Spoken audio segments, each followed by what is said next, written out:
Bueno, nos ha llegado este libro. Pablo Casado, La derecha millennial. Lo escribe una de las personas, uno de los periodistas que mejor conoce al Partido Popular por dentro, es Federico Quevedo. Y la verdad que habla de Pablo Casado, pero a mí me parece una de las mejores radiografías que se han escrito del Partido Popular del 2015 en adelante.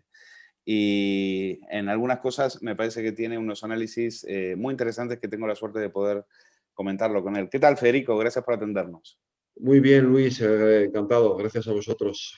Bueno, me gustaría empezar, si te parece, por el 2017, Ujú. porque tú ahí haces un análisis con el, como te decía, yo creo que estoy de acuerdo, donde a partir de ahí hay una debacle en la derecha, hay una debacle en el Partido Popular. Mariano Rajoy no sabe manejar lo de Cataluña y eso acaba con una crisis exponencial que tardará tiempo en hacerse ver, pero al final yo creo que esa crisis la terminará pagando Pablo Casado en el 2019 con unas elecciones terribles. Entonces, me Ujú. gustaría saber, por ejemplo, dices que Mariano Rajoy antepuso el Estado a los ciudadanos. Mariano Rajoy, como siempre, deja estar, los problemas no los resuelve, los deja pasar y eso, por supuesto, lo que trae son muchos problemas.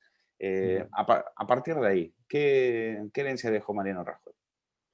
Mariano Rajoy deja en herencia, nos deja un país, es verdad que él le toca gestionar en una crisis económica durísima, esto no podemos olvidarlo, le toca gestionar la crisis económica que hereda de los tiempos de José Luis Rodríguez Zapatero, pero como tú muy bien has señalado,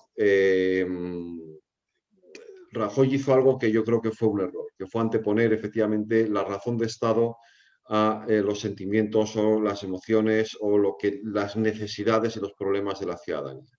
¿Qué pasó entonces? Yo recuerdo muy bien algunas entrevistas que entonces en los medios se les hacían a ministros como Cristóbal Montoro, donde explicaban que ellos estaban ahí para resolver el problema y no para no tener empatía, no para tener empatía con los problemas de la gente, sino para solucionar el problema del déficit, para atender a lo que se nos exigía desde Bruselas, ¿vale?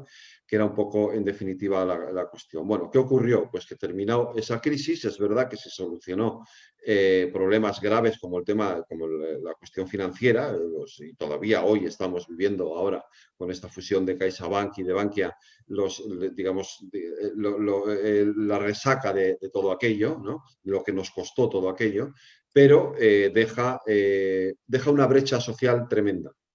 Y una desconfianza de los ciudadanos en su clase política tremenda. A eso añádele dos cuestiones más muy importantes. Una, Cataluña no resuelve el problema de Cataluña, no solo no resuelve el problema de Cataluña, sino que digamos que agranda el problema de Cataluña, ¿vale? Nos deja un problema territorial tremendo. Y lo tercero, la corrupción. La corrupción le hace un agujero brutal al Partido Popular y obviamente todo aquello de Luis Fuerte, aquellos mensajes a Bárcenas y por supuesto esto que estamos conociendo ahora, que yo no lo reflejo en el libro porque obviamente era un secreto sumario que yo no conocía, ¿no? Pero es la consecuencia de todo lo que había pasado, todo esto de la operación Kitchen. Es decir, la corrupción termina por minar por completo la confianza que la ciudadanía podía tener en aquel momento en el Partido Popular. Y esa es la herencia que deja Mariano Rajoy.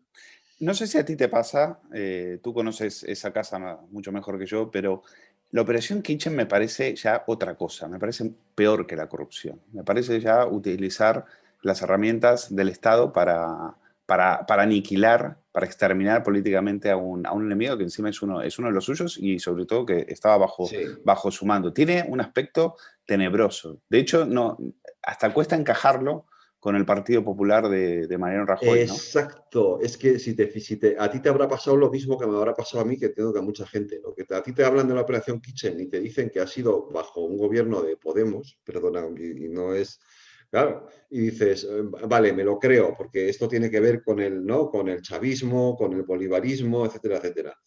Pero un partido liberal, demócrata, que se supone que respeta el Estado de Derecho, las formas, ¿no? Es decir, Rajoy representaba el máximo respeto a todo eso, utilizando una herramienta del Estado tan clave como es la policía, las fuerzas de seguridad, para llevar a cabo una operación de ese estilo. Uf, es tremendo, porque es que eso suena eso, a República Bolivariana, A los entonces, GAL, esos son a los GAL. claro, son los GAL, efectivamente. Eso es otra forma de GAL, obviamente sin sangre, entre comillas, por en medio, es Sí, decir, sin no la hay cal viva, pero, la GAL viva, pero sí, es la utilización de pero recursos del Estado eh, para beneficiar a un partido político y a un gobierno. Dicho eso, y yo lo cuento en el libro, no es decir, eso digamos es la culminación de un proceso, es decir, y bajo la vicepresidencia de Soraya Sáenz de Santa María, por desgracia, se utilizaron demasiadas herramientas del Estado de Derecho en contra de los adversarios, de los supuestos adversarios y a veces incluso de los propios amigos, o bueno, o sí, sí, podían sí, ser de los amigos, enemigos internos, de ¿no? los enemigos internos. ¿Vale? O sea que no, Hay dos caso. momentos en el Partido Popular que tú los sitúas bastante bien y a veces con tanto, como esto es una vorágine y no nos da tiempo porque Ujú, después de un escándalo viene otro y al final no te da tiempo. Pero en tu libro tú marcas, por ejemplo, dices, es que en el diciembre de 2015 Mariano Rajoy pierde 65 escaños y 4 claro. millones de votos. Le sale, más o menos le sale bien porque enfrente también estaban a la Gresca, ¿no? También estaban Ujú, a lo suyo y tenían un partido socialista también muy descompensado, un Podemos que dividía y demás. Y luego después, un 2019, Pablo Casado, que no es Pablo Casado, es también la herencia que recibe, pierde 71 escaños y también otros ujú. 4 millones de votos, es una debacle brutal, y los recupera algo en noviembre por culpa de Ciudadanos, por el suicidio de Rivera. Entonces, bueno, vamos a ir entonces al 2017 porque Cataluña es, como te decía, fundamental. Tú nunca ocultaste que eras partidario de hacer política, tenías una visión, criticabas la prisión preventiva de Junqueras, incluso creo que hasta eras partidario de un referéndum dentro de la Constitución, que por otro lado no eras tú solo, había gente en el Partido Popular que lo creía también, es decir, algunas voces como pueden ser García Margallo, Alicia Sánchez Camacho, no sé si también Núñez Feijóo. Entonces, y a partir, y cuando tú empiezas a poner esto sobre la mesa, dices que hay que hacer política en el tema catalán, a ti te empieza a caer, sobre todo, empiezas a tener un cuestionamiento muy fuerte por parte de la misma Soraya Sáenz de Santa María, ¿no? Sí. Ujú. Eh, mm, Obviamente, ¿esto dónde lo percibo más? Pues en mis colaboraciones en la COPE, eso se cuenta en el libro, como en ese mes de octubre del año 2017, el presidente de la cadena COPE, Fernando Jiménez de Barrio Canal, me llama y me dice, estoy teniendo muchos problemas, muchas presiones por tu posición en el tema de Cataluña. Es verdad que Jáuregui y yo entonces coincidíamos mucho en un análisis muy parecido con el tema de Cataluña, en esto que tú dices, lo que nosotros queríamos que era necesario, que era hacer política para resolver el problema. Pero, claro, en el caso de Jáuregui, que digamos es un periodista que pues, se podía etiquetar como más de izquierdas, esa posición podía ser más comprensible, pero en mi caso no, porque se entendía, como yo era un periodista más de la derecha, más próximo al PP, que por lo tanto tendría que estar defendiendo lo que hacía en ese momento el Partido Popular. Yo obviamente no tengo etiquetas de ningún tipo, es decir, y digo lo que pienso yo, no lo que otros creen que debo decir, y eso me generó esos problemas. En febrero de 2018, o a 31 de enero de 2018, escribo un artículo muy duro en el Confidencial, dejando muy claro que, obviamente, yo por supuesto estoy totalmente en contra de todo lo que pasó en Cataluña, pero radicalmente, es decir, lo sigo estando y creo además que la sentencia por delito de sedición es correcta y estas personas tienen que estar en la cárcel y ojalá no se les indulte, pero en aquel momento también digo, Junqueras no es un criminal, no es un etarra, es decir, no es un criminal, es un político que ha cometido un delito muy grave, pero la situación no puede ser la misma que la de un terrorista, ¿no? Pero Y se le Federico, trata como un terrorista. tú escribes ese artículo, Junqueras no es un Sí, criminal, en enero del sí, 2018. sí, eso es. Sigues Y entonces, dos años sí, después de haber visto que Junqueras no se ha arrepentido, que Junqueras no solo no ha pedido perdón, sino que sigue desafiando al Estado, sigue diciendo que sí, que lo volvería a hacer. ¿Sigues manteniendo esa idea de que Junqueras no debería haber estado en la cárcel, cuando incluso a los periodistas del país le dijo que nosotros no engañamos a Cataluña, una puta mierda, y el tío sigue sacando pecho de lo que hizo? Sigo ¿Sigues pensando creyendo que igual? la, sigo creyendo que la prisión preventiva es un exceso del Estado de Derecho y que Junqueras hoy tiene que estar en la cárcel porque ha cometido un delito de sedición, sin duda alguna, y que no debe ser bajo ninguna circunstancia objeto de un indulto político. Ha cometido un delito, es un delito de sedición, tiene que estar en la cárcel y cumplir su pena. Sí. Pero la prisión preventiva para mí en aquel momento, y lo sigo pensando igual, creo que es un exceso. Incluso teniendo en cuenta que había golpistas Creo que fugados.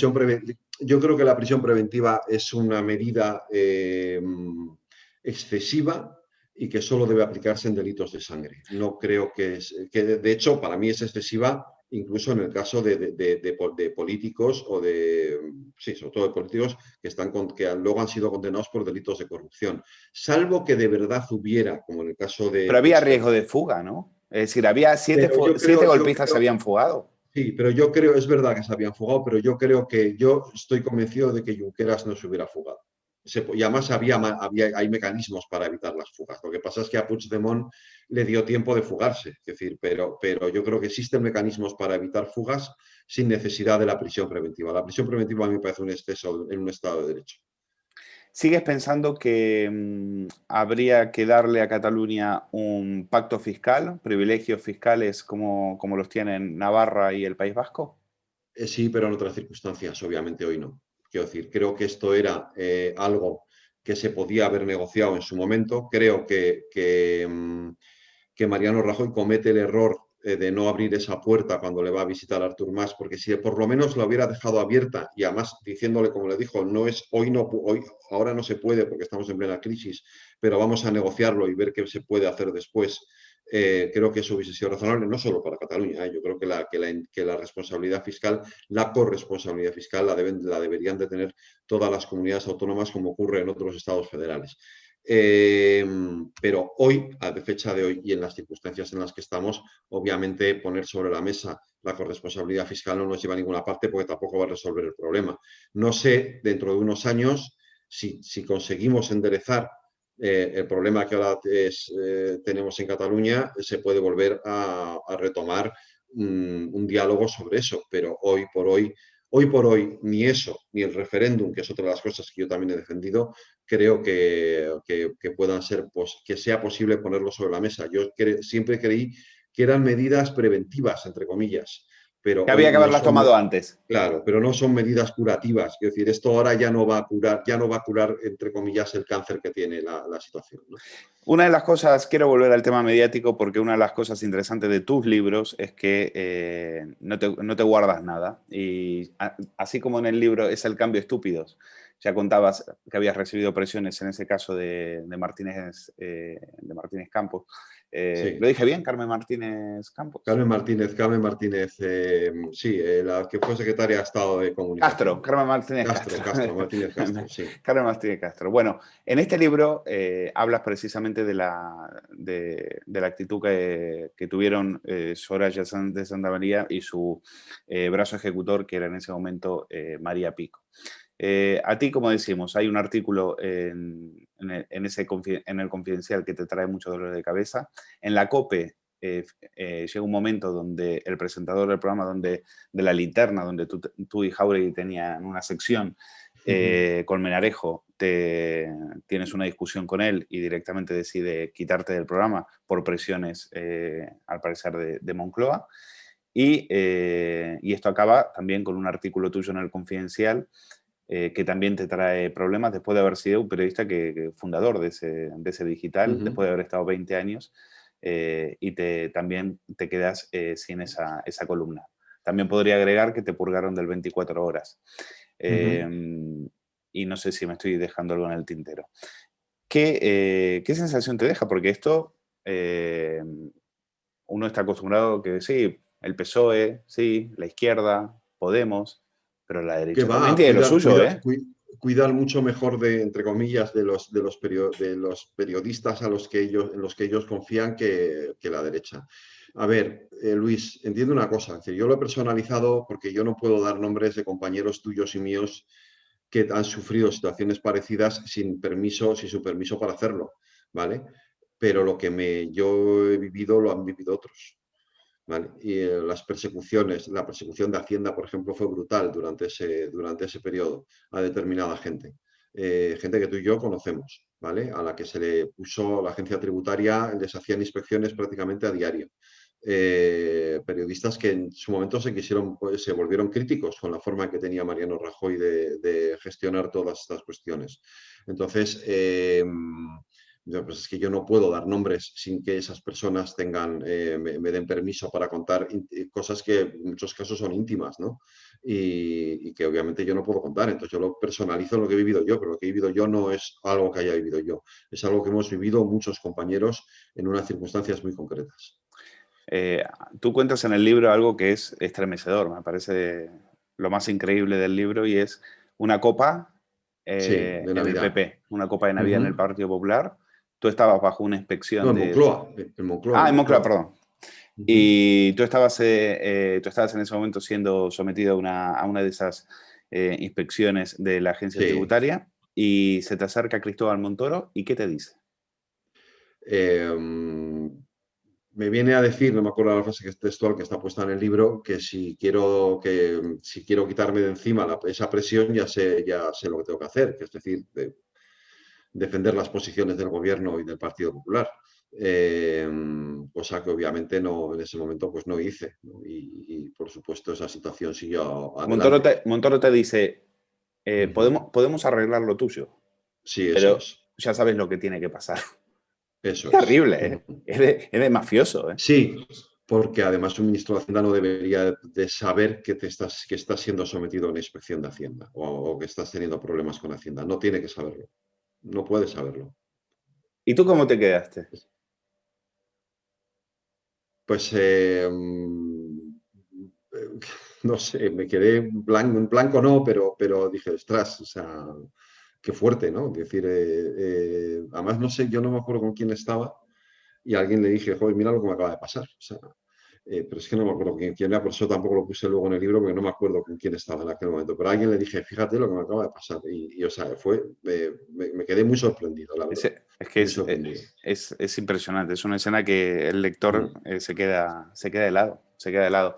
mm. Bueno, el resultado finalmente de esa política mediática del Partido Popular. Te pregunto,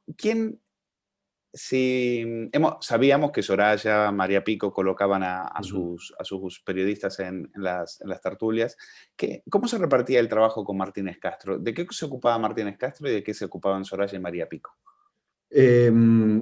María Pico, que era el brazo ejecutor de Soraya, iba más sobre todo, trabajaba más con los medios de izquierdas con los que Soraya tenía una especial relación, porque yo, como cuento en el libro, gracias a Soraya Sáenz de Santa María se producen tres operaciones que son fundamentales para ella, para sus intereses, que es la venta de Cuatro a Antena 3, a 3 Media, la venta de La Sexta a Mediaset y una operación financiera que permite salvar casi de la quiebra al Grupo Prisa, vamos, al diario El País y el Grupo Prisa en general. Sí, yo lo digo en el libro, porque esto es una cosa que me la decía la propia María Dolores de Cospedal. Me decía, fíjate cómo con ella no se meten ni en El Rojo Vivo ni ninguno de los programas de La Sexta. Con ella no se metían. Entonces, María Pico era la que decía en esos medios qué periodistas podían estar o qué periodistas no. Y Carmen Martínez Castro se ocupaba sobre todo de Televisión Española y luego de esos 2, 3 medios con los que ella tenía una especial relación, que eran la COPE, con la que siempre tuvo muy buena relación, y con Onda Cero, porque ella ha sido, y de hecho creo que vuelve ahora a trabajar otra vez, ha vuelto a trabajar, no, ahora ha vuelto a la COPE a trabajar con Carlos Herrera, pero con entonces todavía estaba bastante vinculada también a Onda Cero. Entonces, eh, lo que hacía, bueno, en el Confidencial, la relación con el Confidencial la llevaba María Pico también, fundamentalmente.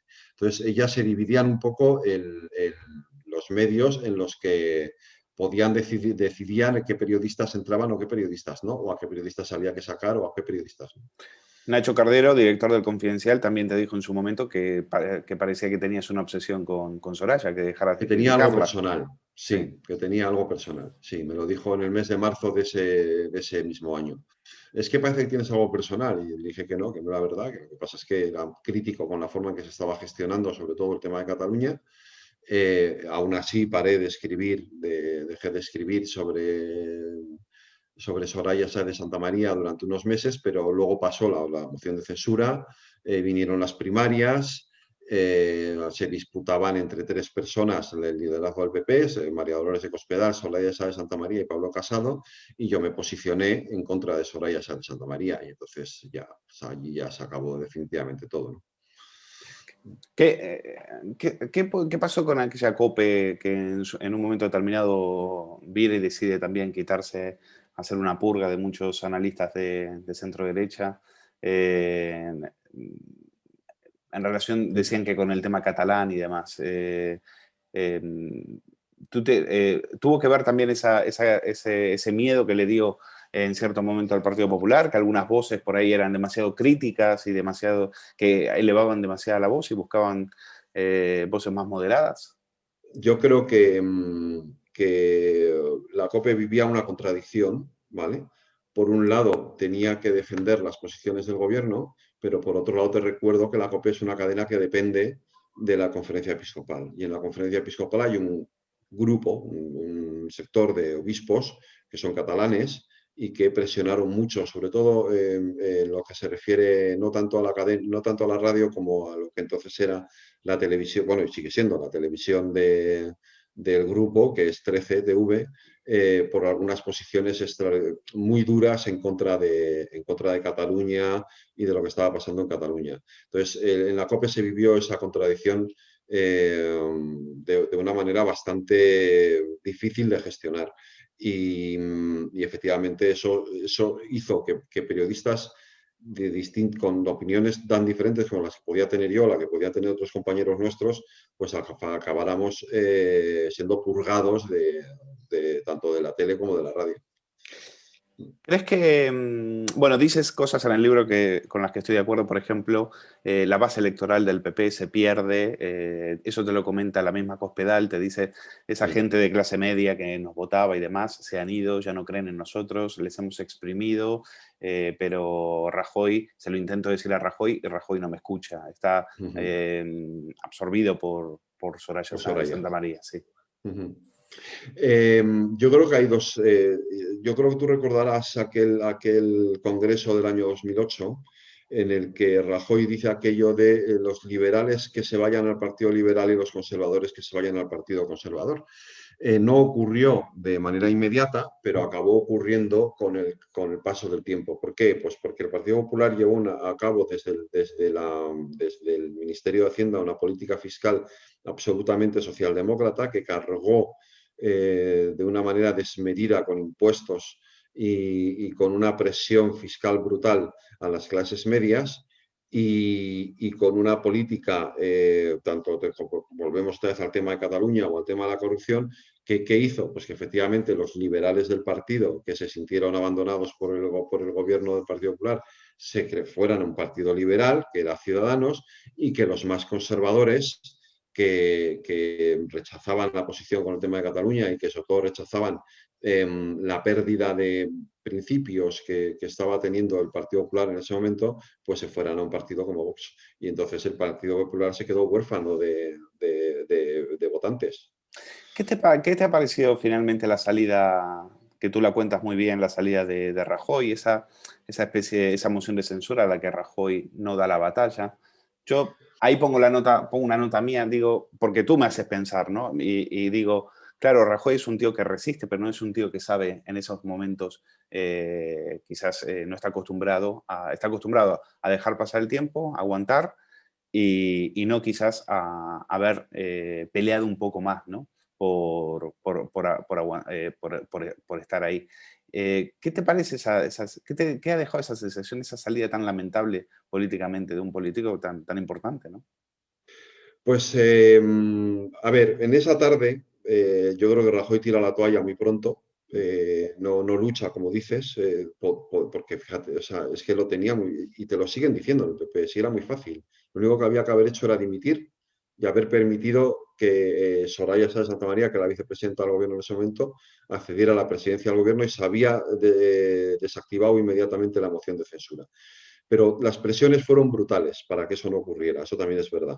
Y él no fue capaz de luchar y no fue capaz de ver más allá de su propia desgracia, y por eso se encierra en un restaurante y con perdón, se pone hasta arriba de whiskies en esa parte, ¿no? Yo creo que es una pena, pero por otro lado es Rajoy en estado puro, es decir, hemos tenido durante muchos años de presidente del gobierno a alguien que tenía muy poca garra para luchar por las cosas, que nunca sabías al final si subía, si bajaba, hacia dónde iba, que era, digamos, yo soy gallego, pero que era un gallego, vamos, o sea, lo más gallego que te puedas echar a la cara y que al final se ha dejado manipular por unos entornos que le han llevado por donde han querido, fundamentalmente de su vicepresidenta del gobierno y la gente que estaba en torno a ella. Porque fíjate que Perdona, sí, no, que no le hace caso ni siquiera a sus amigos, porque los amigos de Rajoy eran enemigos de Soraya Sáenz de Santamaría y él fue capaz de ir perdiendo a todos sus amigos, José Manuel García Margallo, Ana Pastor, el que fue ministro de Agricultura, Soria, No, el sí. otro. Bueno, Soria también, pero Soria también. Luis de Guindos, el que fue ministro de Agricultura, que está en Bruselas ahora, no me acuerdo cómo se llama, ya sabes qué te digo, etcétera. Todo aquel grupo del gobierno que estaban enfrentados... Cañete, Miguel Arias Cañete. Todos esos van cayendo uno detrás de otro y él no hace nada por evitarlo. Nada. Es verdad. No hace nada por evitarlo. Es verdad. Caen como los 10 negritos. Sí. Bueno, hay cosas, no las quiero destripar, pero está muy bien contado el episodio de las cremas por Cristina Cifuentes. Está muy bien contado el tema del bolso de Soraya, que no lo voy a destripar, pero me parece espectacular lo que te dice un alto cargo del Partido Popular sobre ese tema. Y bueno, y entramos en el capítulo Pablo Casado. Si Feijóo hubiera dado el paso, tú, ¿quién te gustaba más para liderar el Partido Popular? ¿Feijóo o Cospedal? A ver, yo creo que si Feijóo hubiera dado el paso, Cospedal hubiera es verdad, dado Cospedal un paso no hubiera entrado, es verdad, tienes razón. No hubiera entrado. Y yo creo que, porque fíjate que en el proceso de elección de Casado, esas primarias del Partido Popular, primero hay una elección entre los militantes y luego una segunda vuelta en los compromisarios en el Congreso, ¿vale? La elección entre los militantes la gana Soraya, no hay que olvidarlo, ¿vale? Queda primero Soraya, segundo Pablo Casado, tercera Cospedal, ¿vale? Ese es el orden. Entonces, al Congreso van Soraya y Casado. Los votos de Cospedal se van a Casado y por eso ganan el Congreso. Si Feijóo hubiera dado el paso, hubiera barrido en la elección entre los militantes. Soraya no habría tenido nada que hacer. Nada, pero nada. O sea, hubiera barrido a Alberto Núñez Feijóo. ¿Vale? Pero Feijóo no quiso dar el paso. Tú cuentas muy bien esa inexplicable rueda de prensa en la cual se aparece Feijóo y parece que va a anunciar realmente que va a dar el salto a la política nacional y deja todo con un palmo de nariz diciendo no, es que me quedo por Galicia, etcétera, etcétera. ¿Algún día sabremos por qué no ha querido dar el salto? Yo creo que más o menos lo cuento en el libro. Él convoca a la Junta Directiva Nacional del partido ese día en un hotel, ¿vale? A mí me llaman por la TAP, cuando reciben la convocatoria, a mí me la mandan la convocatoria por WhatsApp, un miembro de la Junta. Nos ha reunido esta tarde. Esto solo puede ser una cosa, me decían, y es que se va a presentar, obviamente, claro. Nadie reúne a toda la Junta Directiva para decir nos quedamos como estamos. Es decir, lo lógico era lo otro. ¿Qué fue lo que pasó? Feijóo siempre quiso, o sea, es evidente que su ambición era liderar el Partido Popular y haber sido candidato a la presidencia del gobierno. Pero él quiso hacerlo después de las elecciones de 2015. Esas elecciones que tú señalabas al principio, en las que Rajoy pierde 65 escaños y 4 millones de votos. Él siempre dijo, este era mi momento. Era el momento en el que yo tenía que haber sido, Rajoy tenía que haber sido a un lado y haberme dejado a mí liderar el Partido Popular. Pero le pusieron los palos en las ruedas. Volvieron a salir los dosieres, las famosas fotos con Marcial Dorado, etcétera, etcétera, y le hundieron, hundieron la opción de Feijóo como líder. Llega la moción de censura, la gana Pedro Sánchez, se produce las primarias del PP y entonces, yo creo que lo cuento el libro, le dice, el propio Rajoy le dice a Feijóo, ahora sí. Y entonces Feijóo no dice nada, pero Feijóo piensa para sí mismo, ahora, o sea, ahora me dejan un partido hundido. Me tengo que dejar la presidencia de una comunidad autónoma como Galicia para irme a trabajar a un despacho en Génova, donde voy a tener la mitad de la gente controlada por otros, que no la controlo yo, y van a ser mis enemigos allí dentro, para enfrentarme a una situación en la que el Partido Popular está al borde de la abstención. Ahora no. Ahora, ¿por qué tengo yo que perder todo lo que tengo para esto? Ahora no me voy. Y entonces piensa en sí mismo en ese momento, no piensa, no, es verdad, no piensa en el partido, piensa en Alberto Núñez Feijóo y dice, ¿yo por qué tengo que correr este riesgo ahora? Cuando realmente era un riesgo que tenía que haber corrido en el año 2015 y no me dejaron. Entonces, los convoca, los junta y les dice, lo siento, no, nos quedamos aquí y nosotros a lo nuestro, a hacer partido en Galicia. Y claro, se queda todo el mundo con un palmo de narices, porque nadie se esperaba esa salida de Feijóo. Todo el mundo pensaba que iba a ir a por todas. Y Federico, ¿ese fue el último tren para Feijóo? ¿Tú qué crees? Nunca hay un último tren. Nunca. Salvo que ya te retires definitivamente de la política. Es decir, hay un último tren, puede haber un último tren ya para Mariano Rajoy, ya fue un último tren para Soraya Sáenz de Santa María.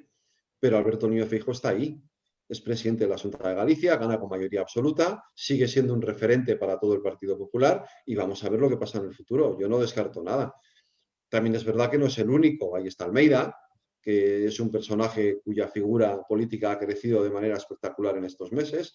Hay otros varones del PP, cuyas figuras políticas han crecido mucho, Moreno Bonilla, el propio Alfonso Fernández Mañueco en Castilla y León. Luego, ahora mismo el Partido Popular, en comparación con el PSOE, es un partido con un banquillo considerable, muy considerable. Tiene 3 presidentes autonómicos y un alcalde de Madrid que cualquiera de ellos podría ser perfectamente candidato a las próximas elecciones generales. ¿Qué te parece el liderazgo de Casado? ¿Es realmente un líder? Es un liderazgo difícil. Mira, te voy a contar un secreto. Cuando a mí me piden que escriba el libro, me piden que escriba una biografía sobre Pablo Casado. Yo empiezo, esto fue hace un año, ¿no? Yo empiezo a escribir el libro y cuando llevaba ya prácticamente terminada la biografía, digo, joder, es que esto solo me da para 40 o 50 páginas, no tengo más, pero no por nada, es decir, no es peyorativo, es que Pablo Casado no era nadie. Claro. O sea, todo su capital político era haber sido presidente de Nuevas Generaciones de Madrid y vicesecretario de Comunicación del PP. Entonces, con eso y con lo del máster, ya llenabas 20 páginas de un libro, ya no daba más de sí. Entonces, le llamé al editor y le dije, se llama Luis, de la editorial Altera, le dije, como tú, es tocayo tuyo, le dije, Luis, digo, tenemos que cambiar el enfoque, digo, porque es que una biografía de Pablo Casado no me llega, no llenamos un libro. Entonces, ¿y qué hacemos? Digo, no, lo que hay que explicar es por qué alguien cuya biografía no da para llenar un libro acaba siendo presidente del Partido Popular. Claro. Y este es el libro. El libro no es contar quién es Pablo Casado, sino por qué Pablo Casado, que también contamos quién es, por qué Pablo Casado llega a ser presidente del Partido Popular. Pablo Casado es un tipo inteligente, hábil, que tiene un problema a la hora de rodearse de colaboradores, porque digamos que puede que tenga un cierto problema de autoestima y no le gusta rodearse de gente capaz, le gusta rodearse de gente más bien leal. Eso puede tener a veces ser un acierto y otras veces ser un error, porque claro, si te rodeas de leales y no de capaces, los leales a veces no siempre aciertan en sus decisiones, ¿no? Y esto le puede estar generando algún problema en sitios como Madrid, por ejemplo. Pero yo creo, a fecha de hoy, y después de que en este país haya sido presidente del gobierno José Luis Rodríguez Zapatero y Pedro Sánchez, yo no me atrevo a decir que Pablo Casado no pueda ser presidente del gobierno. Creo que está intelectualmente y políticamente muy por encima de su oponente político, que es Pedro Sánchez, pero muy por encima. Entonces, Es un liderazgo difícil, el PP es un partido difícil porque es mucho más, aunque parezca lo contrario, es mucho más transversal que el Partido Socialista. Tiene que estar constantemente mirando a su izquierda y a su derecha, cosa que no tiene que hacer Pedro Sánchez. Y ese equilibrio es muy difícil de llevar adelante durante mucho tiempo. Ahora, ¿que puede ser presidente del gobierno? ¿Por qué no? Narciso Michavila, que es su gurú demoscópico, le decía hace unos meses que él tenía que tener un tono moderado, que él no tenía que ser como Vox, no tenía que tener un tono mucho más tranquilo, buscar el centro, el mítico, ¿no? El santo grial de la derecha. Halcones y palomas. Y en ese camino cae Cayetana Álvarez de Toledo. La última encuesta de GAT3, después de esa fulminación, el PP se pega un batacazo muy gordo. ¿Qué le pronosticas qué es lo que está queriendo hacer el Partido Popular de Pablo Casado y de Teodoro García Egea y que no le está saliendo tan bien? Está intentando encontrar su propia hoja de ruta, su propio espacio. Es decir, un espacio entre medias. Vale, es verdad que Ciudadanos es un partido que ahora mismo es pequeño, ¿vale? No son 10 escaños nada más, pero ha conseguido algo que le ha hecho daño al Partido Popular. Y es que de pronto se ha posicionado como un partido útil, que está sirviendo para hacer cosas, ¿vale? Luego ya veremos qué consecuencias tiene eso, que esto es otro debate. Pero de pronto un partido que había dejado de existir está ahí dándote guerra, entre comillas. Y luego tienes por la derecha a un partido que te está comiendo a bocados una parte muy importante de tu electorado, ¿vale? ¿Qué tienes que hacer? Qué difícil, porque no puedes ser Vox, porque si eres Vox, entonces ya Vox definitivamente termina por comerte todo tu electorado, pero tampoco puedes ser del todo Ciudadanos, porque cuando has tenido más fácil comerte a Ciudadanos, no te lo has comido y Ciudadanos sigue estando ahí. ¿Qué tiene que hacer el PP? Yo creo que el PP tiene que compaginar una posición de dureza y de firmeza contra el gobierno de Pedro Sánchez y al mismo tiempo demostrar también que es un partido que puede ser útil al interés de España. Entonces, ese equilibrio es difícil de conseguir. ¿Tú crees que se pueden llegar a acuerdos con Pedro Sánchez? Yo creo que hay cosas en las que sí, en las que no hay más remedio. O sea, yo, por ejemplo, después de lo que pasó en Sol, por ejemplo, ¿tú crees que se pueden llegar a acuerdos con una persona que no cumple su palabra? No, es evidente, es decir, pero lo que pasa es que lo que pasó en Sol, no olvidemos que tampoco le puedes echar el 100% de la culpa a Pedro Sánchez. Y mira que todo lo que ha pasado después es obvio que el único interés que puede tener el Partido Socialista en Madrid es acabar con Isabel Díaz Ayuso. Pero es que Isabel Díaz Ayuso se lo ha puesto muy fácil. Isabel Díaz Ayuso, mira, esto no está en el libro, porque no tenía sentido, ya no daba tiempo, ¿vale? Lo ha tenido al alcance de su mano. Lo único que tenía que hacer para terminar de hundir a Pedro Sánchez era pactar con Ángel Gabilondo. Y no lo han sabido ver. No tenía que hacer otra cosa. Pero el PSOE no lo hubiera dejado, Federico. Sí, José Manuel Franco. Sí, da igual. ¿Sobre el cadáver de Franco Pardo? Sobre el cadáver de Franco, si Ángel Gabilondo está deseando eso. Sí, estoy de acuerdo, pero por eso tiene tanta resistencia dentro del Partido Socialista. Por eso se lo quieren quitar de encima. Claro, pero es que Isabel Díaz Ayuso no lo ha visto. Si hubiera llegado en el mes de junio a un pacto con Ángel Gabilondo, tenía todo resuelto. No se habría cargado a Pedro Sánchez, pero le habría hecho un agujero muy importante a Pedro Sánchez, porque Pedro Sánchez ya no podría ir a por Madrid.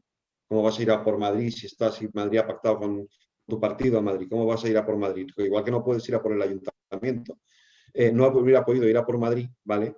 Y tú hubieras ganado todo, prestigio, tiempo, todo, pero no lo supieron ver. Se empeñaron en convertir Madrid en el campo de batalla contra el gobierno. Y al final el gobierno tiene el BOE, no nos olvidemos de eso. Al final el gobierno tiene el BOE. Tú tienes tu BOE de la Comunidad de Madrid, pero el gobierno tiene el BOE de toda España. No, pero el que viene con la manito en el corazón a decir que no te va a tutelar y que te va a ayudar es Pedro Sánchez. Claro, pero ya sabemos cómo es. Ya sabemos cómo es. Ahora, aún así, tú me dices, ¿se puede pactar con él? Pues hay cosas que es inevitable pactar. Es decir, yo creo que el PP se equivoca no pactando el Consejo del Poder Judicial y al final va a conseguir que el gobierno apruebe una ley por la cual se pueda renovar con una mayoría simple o con una mayoría absoluta y entonces se va a quedar el PP a dos velas en el Consejo del Poder Judicial. Claro, es que eres idiota, o sea, páctalo. Es que además tienes la obligación moral de hacerlo y la obligación constitucional de hacerlo porque te lo dice la Constitución. Tienes que pactar la renovación del Poder Judicial, te guste o no. Pacta. Igual que has pactado en la Comisión de Reconstrucción una serie de medidas, pero si luego Sánchez no cumple, ya tienes un argumento, no cumple. Oiga, yo he pactado, pero no cumple. Claro, es lo que le está diciendo ahora a Ciudadanos. Oiga, yo pacté con usted que tenía que hacer una renovación legal, una acomodación de la legislación para que las comunidades autónomas pudieran tomar decisiones y tener que estar recurriendo constantemente a los tribunales. Y usted no ha cumplido. Cumpla con su compromiso. Usted se ha comprometido conmigo y con Esquerra Republicana de Cataluña a hacer algo que no ha hecho. Hágalo. Entonces, Sánchez no cumple. Pues si Sánchez no cumple, lo dices. Pero tú, como partido al que le interesa España y le interesa el bienestar de los españoles, tú pactas porque es tu obligación. Si lo vendes así, la gente lo entiende, y más en estas circunstancias. ¿El PP tiene que ir a elecciones en Madrid después de lo que ha hecho Ignacio Aguado? ¿Es el momento? A mí, ¿sabes lo que pasa? Que las elecciones anticipadas a la experiencia me dice que son peligrosísimas y que las carga el diablo. Mucho. Eso dice Casado. Claro, entonces seguramente las encuestas digan que sí y seguramente convoques las elecciones y las pierdas. Claro. Y entonces digas, vaya, ¿y ahora cómo solucionamos esto? Bueno, la última encuesta de La Razón que sale hoy le dice que Ayuso se dispara, pero es que la izquierda puede gobernar con Ciudadanos. Claro, es que salvo que te digan que tú vas a tener una mayoría absoluta y que además vas a tener una mayoría absoluta de las de libro, yo no correría el riesgo. Porque obviamente si ahora hay unas elecciones y Ciudadanos puede sumar con el PSOE para gobernar, no te quepa duda de que eso va a pasar. No te quepa duda, y lo sabemos tú y yo perfectamente. Claro.